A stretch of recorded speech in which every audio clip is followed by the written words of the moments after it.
नमस्कार दोस्तों, मैं Amay Pednekar, founder and CEO of Hindi animation tutorials dot com. Hindi animation tutorial dot com एक ऑनलाइन प्लेटफॉर्म है जिसमें आप एनिमेशन और वीएफएक्स के टॉपिक सीख सकते हो, बिल्कुल लाइव 1-on-1। दोस्तों, पिछले लेक्चर में हमने वेडिंग बॉक्स को 3D मॉडल आउट कैसे करना है ये सीख लिया था। तब से लेके अभी तक 76 और मेंबर हमारे क्लास में ज्वाइन होना चाहते हैं।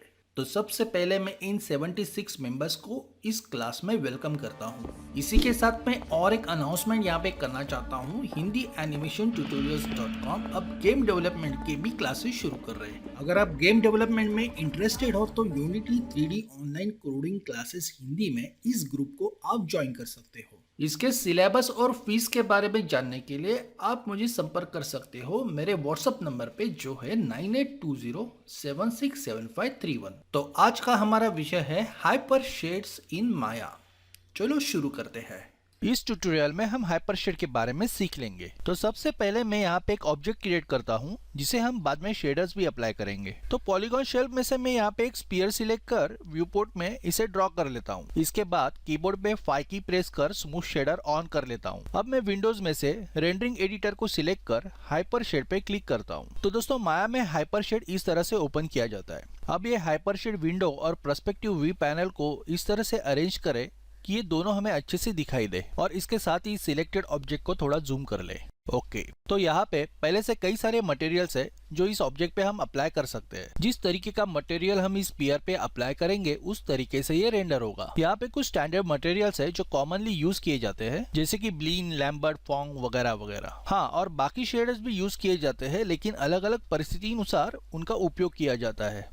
स्पेक्युलर हाईलाइट मतलब परावर्तित प्रकाश, इस तरीके का मटेरियल अगर हमें ऑब्जेक्ट पे अप्लाई करना है तो ब्लीन शेडर का इस्तेमाल किया जाता है। ठीक है, तो इस ब्लीन पे क्लिक करते हैं। हाइपर शेड विंडो को यहाँ पे थोड़ा एडजस्ट करते हैं। इस कॉर्नर वाले बटन पे क्लिक करने से हाइपर शेड की लेफ्ट साइड हाइड हो जाएगी, जिसकी हमें जरूरत नहीं है। अब इस ब्लीन शेडर को इस ऑब्जेक्ट पे अप्लाई करना है, इसलिए मैं सबसे पहले इस ऑब्जेक्ट को सिलेक्ट कर लेता हूँ। फिर ब्लीन शेडर पे राइट क्लिक करके असाइन मटेरियल टू सिलेक्शन पे क्लिक कर लेता हूँ और ऐसे करते ही हमें ऑब्जेक्ट चेंज हुआ दिखाई देता है। दरअसल ऑब्जेक्ट पे वो स्पेक्युलर प्रॉपर्टी आने से ये और चमकीला हो उठा है। ये जो हाईलाइट आप देख रहे हो ये माया के डिफॉल्ट लाइट के वजह से है। इस प्रॉपर्टी के मटेरियल को अगर एडिट या मॉडिफाई करना है तो एट्रीब्यूट एडिटर के मदद से हम ये कर सकते हैं। इसके लिए आपको यहाँ पे एट्रीब्यूट एडिटर पे क्लिक करना है। जैसे ही हम एट्रीब्यूट एडिटर को ओपन करते हैं तो यहाँ पे हमें कुछ ऑप्शंस दिखाई देते हैं। थोड़ा सा हम इसे एडजस्ट कर लेते हैं ताकि ऑप्शंस दिखाई दे। ठीक है, अब इसे थोड़ा ध्यान से देखें हमारे पास क्या क्या ऑप्शंस है। यहाँ के बहुत सारे ऑप्शंस हमारे लिए इंपॉर्टेंट है, जैसे colour, transparency, ambient colour, bump map, diffuse इत्यादि इत्यादि।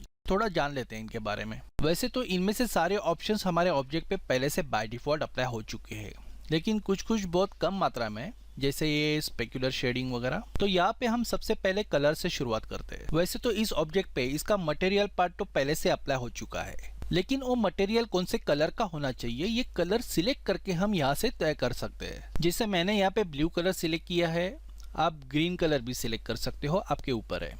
ठीक है, इसके अलावा आप यहाँ पे कलर व्हील को एडिट कर सकते हो या यहाँ पे कलर स्वैच ऐड कर सकते हो। इसके साथ ही हमें कलर पिकर भी मिलता है। इसके मदद से सीन का कौन सा भी कलर आप पिक कर अपने ऑब्जेक्ट पे अप्लाई कर सकते हो। कलर व्हील को हम यहाँ पे मॉडिफाई कर सकते हैं। जैसे आप देख रहे हो कि अभी हम RGB में हैं। अगर आपको चाहिए तो आप यहाँ पे कलर मोड भी चेंज कर सकते हो। आप चाहो तो RGB से HSV में भी स्विच हो सकते हो। आपको सिर्फ यहाँ से HSV सिलेक्ट करना है। HSV का फुल फॉर्म है यूज सैचुरेशन वैल्यू। यहाँ से आप तुरंत जो चाहिए वो कलर सिलेक्ट कर सकते हो। ये सबसे तेज तरार और आसान तरीका है कलर सिलेक्ट करने का। ठीक है, अब इस ग्रीन कलर को सिलेक्ट कर हम आगे बढ़ते हैं। ठीक है, तो आपको कलर के बारे में तो समझ में आ गया। अब हम ट्रांसपेरेंसी के बारे में जान लेंगे। ट्रांसपेरेंसी के मदद से हम अपने ऑब्जेक्ट की पारदर्शिता कंट्रोल करते हैं। कितना ऑब्जेक्ट हमारा पारदर्शक होना चाहिए या नहीं होना चाहिए ये आप ट्रांसपेरेंसी के मदद से तय कर सकते हो। जैसे आपको पता है कि कैरेक्टर मॉडलिंग करते वक्त हम रेफरेंस इमेज के मदद से जब कैरेक्टर मॉडल आउट करते हैं तो कैरेक्टर के थ्रू हमें रेफरेंस इमेज दिखाई देने के लिए उस कैरेक्टर को थोड़ी ट्रांसपेरेंसी हमें देनी पड़ती है। तो तभी आप इस ट्रांसपेरेंसी के मदद से उसकी पारदर्शिता बढ़ा सकते हो। अब यहाँ पे एम्बाइंड कलर है, जिसका मतलब है इस पर्टिकुलर शेडर पे ओवरऑल लाइट का होने वाला असर कंट्रोल करना। जैसे एम्बिएंट वैल्यू बढ़ाने से ये शेडर हमें ओवरऑल ब्राइट दिखाई देता है। इन कंडेंस से भी आपको इसी तरीके का एक सिमिलर इफेक्ट मिलेगा। बम मैपिंग के जरिए हम यहाँ पे एक black and white grey scale map apply करते हैं, जिसका एक मीनिंग होता है मैप में जिधर जिधर ब्लैक होता है वहाँ पे मेश अंदर की तरफ धस जाता है और जहाँ जहाँ व्हाइट रहता है वहाँ पे वो ऊपर की तरफ निकल आता है और मैप के ग्रे एरिया में ये बिल्कुल नॉर्मल रहता है। तो सरफेस को उबड़ खाबड़ बनाने के लिए हम इस मैप का उपयोग कर सकते हैं। डिफ्यूज का मतलब है ओवरऑल शेडर की ब्राइटनेस कम करना। डिफ्यूज की वैल्यू घटाने से आप ये नोटिस करोगे कि शेडर ज्यादा से ज्यादा डार्कनेस की तरफ झुक रहा है। तो इन सारे एट्रीब्यूट में कम ज्यादा बदलाव करने से आप अपने शेडर को आपके विषय के अनुसार रंग रूप में डाल सकते हो, जिसका सीधा असर आपके उस मॉडल पे होगा जिसके ऊपर आपने उस शेडर को अप्लाई किया है। इसके अलावा भी हमारे पास कुछ एडवांस एट्रीब्यूट्स है, जैसे कि ट्रांसलूसेंसी। ये थोड़ा बहुत ट्रांसपेरेंसी जैसा है, लेकिन ट्रांसपेरेंसी में हम आर पार देख सकते हैं। ट्रांसलूसेंसी में लाइट आर पार जा सकता है, ना कि हम आर पार देख सकते हैं। तो कपड़े, दुपट्टे या मलमल जैसे कापड़ जो लाइट तो ऑब्जर्व करते हैं, लेकिन हम उनके आर पार नहीं देख सकते। तो ऐसे चीजों को हम रेंडर करने के लिए इस एट्रीब्यूट का इस्तेमाल कर सकते हैं। और इसी एट्रीब्यूट के कुछ डिटेल पैरामीटर्स भी है जो हम बाद में देखेंगे। अब इस ब्लीन मटेरियल की जो खासियत है, उसकी स्पेक्युलर प्रॉपर्टी, उसके बारे में हम थोड़ा सीख लेते हैं। ठीक है, जैसे मैंने कहा था स्पेक्युलर मतलब परावर्तन। स्पेक्युलर शेडिंग में यहाँ पे हम कुछ ऑप्शंस देखते हैं जिनके बड़े बड़े नाम है, लेकिन एक बार आपको इनकी आदत होने से आप इन्हें आसानी से याद कर सकते हो। एसेंट्रिसिटी यहाँ पे ये दर्शाता है कि हमारी हाईलाइट कितनी शार्प होनी चाहिए। आप जितनी वैल्यू घटाओगे उतनी आपकी हाईलाइट शार्प होती जाएगी। जैसे मैं वैल्यू को कम ज्यादा कर रहा हूँ तो आप देख सकते हो कि हाईलाइट वाला एरिया अपना आकार बदल रहा है। ठीक है, अब आगे स्पेक्युलर रोल ऑफ के बारे में जान लेते हैं। ये ऑप्शन दरअसल हाईलाइट की इंटेंसिटी दर्शाता है। तो जैसे हम यहाँ पे इसकी वैल्यू बढ़ाते हैं तो हाईलाइट ज्यादा से ज्यादा चमकते हुए हमें दिखाई देता है। तो अपने ऑब्जेक्ट को सोने चांदी जैसे चमकाने के लिए इस ऑप्शन का हम उपयोग कर सकते हैं। अब हर ऑब्जेक्ट की हाईलाइट सफेद कलर में होना ये जरूरी नहीं है, इसलिए हम स्पेक्युलर कलर के मदद से हाईलाइट का कलर यहाँ पे चूज कर सकते हैं।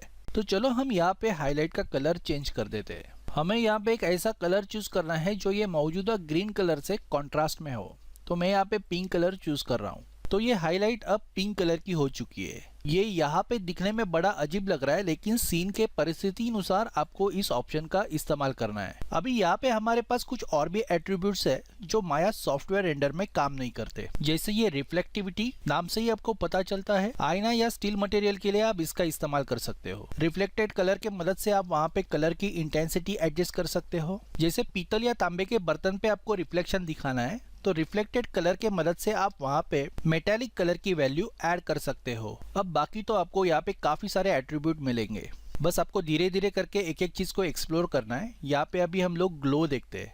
आपको ग्लो इंटेंसिटी का कलर की तरफ रियल टाइम रिजल्ट नहीं मिलेगा, इसके लिए आपको सीन रेंडर करना होगा। तो यहाँ पे हम इस ऑब्जेक्ट पे पूरा ग्लो अप्लाई कर देखते हैं क्या रिजल्ट आता है, और फिर रेंडर मेनू से रेंडर करंट फ्रेम पे क्लिक करते हैं।